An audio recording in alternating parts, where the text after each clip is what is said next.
Անցած գիշեր Իսրայելի օդուժը հերթական հարվածներն է հասցրել Սիրիայի ջիհադական ուժերի հենակետերին։ Նման թիրախավորումներն արդեն առօրեական են դառնում։ Արտառոցն այն է, որ այս անգամ Իսրայելը թիրախ է խոցել Դամասկոսի կենտրոնում նախագահական նստավայրից ընդամենը 400 մետր հեռավորության վրա եւ անմիջապես ստանձնել հարվածի պատասխանատվությունը։ Ընդ որում այդ մասին անձամբ հայտարարել է հրեական պետության պաշտպանության նախարար Իսրայել Կացը։ Նրա բնութագրմամբ դա Սիրիայի անցումային կառավարությանն արված նախազգուշացում է, որպեսզի դադարեցնի դրուզական համայնքի նկատմամբ հարձակումները։ Կացը հակառակ պարագայում սպառնացել է լայնածավալ պատժիչ գործողություններով։ Ավելի վաղ նա ասել է, որ Դամասկոսի դրուզաբնակ արվարձաններում ահաբեկչական խմբավորումների ոչնչացման որոշումն ինքը կայացրել է վարչապետ Բենյամին Նեթանյահուի հանձնարարությամբ։ Եթե համադրենք Իսրայելի պաշտպանության նախարարի երկու հայտարարությունները, ապա ակնհայտ կդառնա, որ Նեթանյահուի կառավարությունը նախ չի ճանաչում Սիրիայի անցումային շրջանի նախագահ Ահմեդ Ալ-Շարայի լեգիտիմությունը, նրան համարում է ջիհադական, ապա նրան զգուշացնում է, որ կենթարկվի անձնական հարձակման, եթե վերջ չտա դրուզ էթնիկ փոքրամասնության դեմ հարձակումներին։ Իսրայելի բուն թիրախը իհարկե Ահմեդ Ալ-Շարան եւ նրա աջակցությունը վայելող ջիհադական ու թուրքոմանական զինված խմբավորումները չեն, ոչ էլ նրա հոգսը դրուզներն են։ Սիրիայի հարավում արդեն մի քանի շաբաթ է իսրայելա-թուրքական պրոքսի պատերազմ է։ Ոչ մեկի համար գաղտնիք չէ, որ Ալ-Շարան իշխանությանը տիրացել է Թուրքիայի օժանդակությամբ։ Նրա հենարանը զինվածային խմբավորումներն են, որ մոտ 1.5 տասնամյակ ֆինանսավորվել են Թուրքիայի կողմից, ենթարկվել թուրք սպաների հրամանին։ Իսրայելն այդ բանակն անվանում է ահաբեկչական խմբավորումներ, որ սպառնում են իր անվտանգությանը։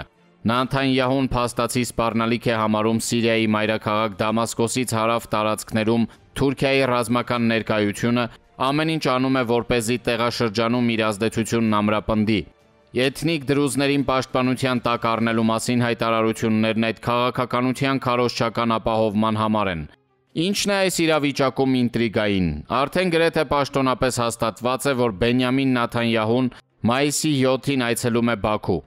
Նրա համար ամենևին էլ գաղտնիք չէ, որ Ադրբեջանի եւ Թուրքիայի հարաբերությունները բացառիկ են եւ աշխարհաքաղաքական նշանակության որոշում ընդունելու համար Իլհամ Ալիևը պետք է առնվազն խորհրդակցի Ռեջեփ Թայիպ Էրդողանի հետ։ Քաղաքական տրամաբանությունից ելնելով Նեթանյահուն Բաքու մեկնելուց առաջ չպետք է Թուրքիային այնպիսի մարտահրավեր նետեր, ինչպիսին Դամասկոսի կառավարական թաղամասում թիրախի խոցումներ եւ Ահմեդ Ալ-Շարային արված զգուշացումը։ Նեթանյահուն անկասկած տեղյակ է, որ Էրդողանն Ալիևին Անտալիայի դիվանագիտական ֆորումին հրավիրել է, որպեսզի կազմակերպի նրա եւ Ահմեդ Ալ-Շարայի հանդիպումը, Ադրբեջանին ներգրավի իր սիրիական նախագծին։ Այդուհանդերձ Իսրայելի վարչապետը կայացրել է Սիրիայի անցումային շրջանի նախագահին ֆիզիկական ոչնչացման նախազգուշացում անելու որոշում եւ այն հրապարակայնացրել պաշտպանության նախարար Կացի հայտարարության տեսքով։ Ինչ է նշանակում դա։ Նեթանյահուն Իլհամ Ալիևին բարևագիր է հեղել, թե գործ ունենք դիվանագիտական բազմաքայլ խաղի հետ, որի վերջնանպատակը թուրք-իսրայելա-ադրբեջանական դաշինքն է։ Բայց ում դեմ։ Իրանի։ Պատահական է, որ Նեթանյահուի Բաքու ուղևորությանն ընդառաջ ԱՄՆ-ն եւ Իրանը հետաձգել են բանակցությունների 4-րդ փուլը։ ԱՄՆ պետքարտուղարության խոսնակը բրիֆինգի ժամանակ հայտարարել է, որ եկել է ժամանակը, որպեսզի Ուկրաինան եւ Ռուսաստանը բանակցեն միմյանց հետ։ Նա ասել է, որ ԱՄՆ-ն կշարունակի աջակցություն ցուցաբերել ուկրաինական կարգավորմանը, աշխատել խաղաղության համար, սակայն այլևս միջնորդության նպատակով չի թռչի այստեղից այնտեղ։ Պետքարտուղարության խոսնակի հայտարարությունը թողնում է բազմիմաստ տպավորություն։ Ի վերջո Վաշինգտոնը պաշտոնապես հրաժարվում է միջնորդական դերից, թե դեռևս զգուշացնում այդ մասին։ Համենայն դեպս խոսնակի հայտարարության տոնայնությունը նոր է, երբ նա ասում է, որ այլևս չեն թռչի այստեղ ու այնտեղ որպես միջնորդ։ Հատկանշական է, որ այս նոր տոնայնությունը հնչում է հազվագյուտ հանածոների վերաբերյալ գործարքից հետո։ Տպավորություն է, որ այդ գործարքին հասնելով Թրամփը համարում է, որ լուծել է իրականում հուզող ամենից կարևոր խնդիրը եւ ուրեմն ԱՄՆ-ն կարող է հեռանալ միջնորդությունից։ Մյուս կողմից այստեղ իհարկե իրավիճակը կարող է ունենալ քողարկված ոլորաններ։ Մասնավորապես ԱՄՆ-ն հեռանում է ոչ այն պատճառով, որ գոհ չէ թե Ուկրաինայից, թե Ռուսաստանից, այլ որովհետև պայմանավորվել է Ռուսաստանի հետ։ Եթե Ուկրաինան չի ընդունում իրեն առաջադրվող պայմանները, ապա դրանք պարտադրելու տարբերակը միջնորդական վահանակից ԱՄՆ-ի հեռանալն է։ Դրանով նահանգները լուծում է մի քանի հարց, այդ թվում Եվրոպայի հետ զգալի բեռ թողնելով եվրոպական խաղացողների վրա, որոնք ավելի հարմարավետ էին խաղում Ուկրաինայի դիմադրության թիկունքում։ Միջնորդությունից դուրս գալով Թրամփը գուցե մտածում է բնից հանել հենց եվրոպական խաղացողներին։ Այլ կերպ ասած, ԱՄՆ-ն ինքն է որոշում խաղալ քողարկված, մինչ այդ ստանալով իր համար կարևորագույնը Ուկրաինայի ամենաթանկ ռեսուրսների հանդեպ իրավունքը։ Ինչի համար պետք է պայքարի այս դեպքում Եվրոպան։ Այսինքն Թրամփն էապես զրկում է Եվրոպայի մոտիվացիայից, միևնույն ժամանակ նաև օժտում պատասխանատվությամբ։ Ուկրաինայում իրավիճակը այդպիսով կարող է մտնել որակապես նոր փուլ, որի համար գին վճարողը դարձյալ լինելու է Ուկրաինան, բայց կարող են փոխվել բաժնետերերի շահաբաժինները, այդ թվում ավելի թեժացող պատերազմով։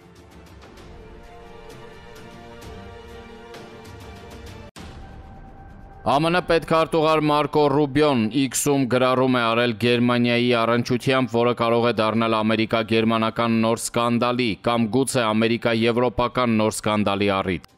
Մարկո Ռուբիոն X-ի իր միկրոբլոգում գրել է, որ Գերմանիայի կառավարությունը հատուկ ծառայությանը նոր լիազորություն է տվել ընդդիմությանը հետևելու համար։ Ռուբիոն նշել է, որ դա ժողովրդավարություն չէ, այլ տիրանիա։ Ըստ նրա, իրապես էքստրեմիստական է ոչ թե այլընտրանք Գերմանիայի համար կուսակցությունը, այլ բաց սահմաններն ու միգրացիայի խնդիրը։ Ռուբիոն փաստացի Գերմանիային հիշեցնում է այն, ինչ Մյունխենի անվտանգության համաժողովում իր ելույթում արծարծում էր ԱՄՆ փոխնախագահ Վենսը։ Փետրվարին Գերմանիայի խորհրդարանի ընտրությանը ԱՄՆ նոր վարչակազմը Իլոն Մասկի շուրթերով բացահայտ աջակցեց այլընտրանք Գերմանիայի համար կուսակցությանը, որը ընտրությանը զբաղեցրեց երկրորդ տեղը, ինչի շնորհիվ երկրորդ համաշխարհայինից ի վեր առաջին անգամ Գերմանիայի խորհրդարանում ընդդիմության դիրքը զբաղեցրեց աջ պահպանողական կուսակցություն։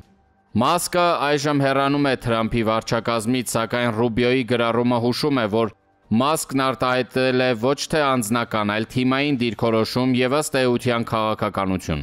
Ինչու է Վաշինգտոնը գնում Բերլինի հետ հարաբերության սրացման։ Արդյոք Ուկրաինայի հարցում հանածոների համաձայնագիրը ստորագրելը Վաշինգտոնին տվել է դիրքերի ամրության զգացողությունը եւ Սպիտակ տունը դրանից հետո որոշել է անցնել Եվրոպայի հանդեպ ճնշման ավելացման։ Բոլոր դեպքերում գրառումն արել է հատկանշական պաշտոնյա ամերիկյան դիվանագիտության ղեկավարը, ընդ որում բավականին ոչ դիվանագիտական լեզվով եւ ոճով։ Սա նշանակում է, որ խոսքը պարզապես զգայական արտպորտկման մասին չէ, այլ քաղաքական ծրագրավորման։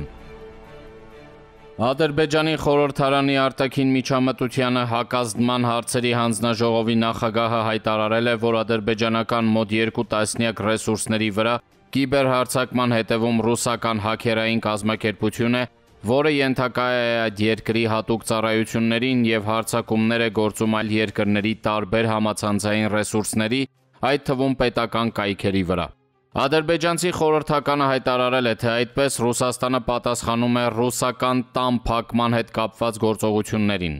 Ուշ չէ արդյոք դրանց պատասխանելու համար, եթե այդ գործողությունները ծավալվում էին ամիսներ առաջ։ Հավանաբար ադրբեջանցի խորհրդականը չի ցանկանում խոստովանել այդ օրինակ կիբերհարձակման բուն պատճառը։ Ռուսաստանն ըստ ամենայնի այդպիսով ոչ թե պատասխանում է Բաքվին, այլ այսպես ասած նախազգուշացնում։ Մայիսի 7-ից 11-ը Բաքու է ժամանում Իսրայելի վարչապետ Բենյամին Նաթանյահուն։ Մայիսի 10-ին էլ սպասվում է Էրդողանի այցը։ Այս ժամանակագրությունը մեծ է դարձնում հավանականությունը, որ Բաքվում կարող է տեղի ունենալ Էրդողան-Նաթանյահու հանդիպում կամ հաղորդակցություն, որտեղ սակայն Բաքուն հարթակն է եւ տեխնիկական կազմակերպիչ է, իսկ քաղաքական բովանդակության նախաձեռնողն ըստ ամենայնի Լոնդոնն է, որը հատուկ հարաբերություններ ունի բոլոր երեքի հետ էլ։ Հատկանշական է, որ Իրանի նախագահի Բաքու կատարած այցից անմիջապես հետո ապրիլի 29-ին Բաքու էր զանգահարել Բրիտանիայի եվրոպական հարցերի նախարարը։ Ըստ այդմ հասկանալի է, թե ինչու կարող էր Ռուսաստանը տեսնել Բաքվին նախազգուշացնելու կարիք։ Չի բացառվում անգամ, որ Մոսկվան ունեցել է մտավախություն, որ Ալիևը կարող է նաև մայիսի 9-ին չմեկնել Կարմիր հրապարակի շքերթին մասնակցելու։ Ռուսաստանն ըստ ամենայնի Ադրբեջանի հանդեպ կիբերգրոհով փորձել է բարձրացնել Իլհամ Ալիևի զգոնությունն ու ամրապնդել հիշողությունը, որպեսզի Նաթանյահուին եւ Էրդողանին հյուրընկալելու գլխապտույտից նա չմոռանա Մոսկվայի մասին։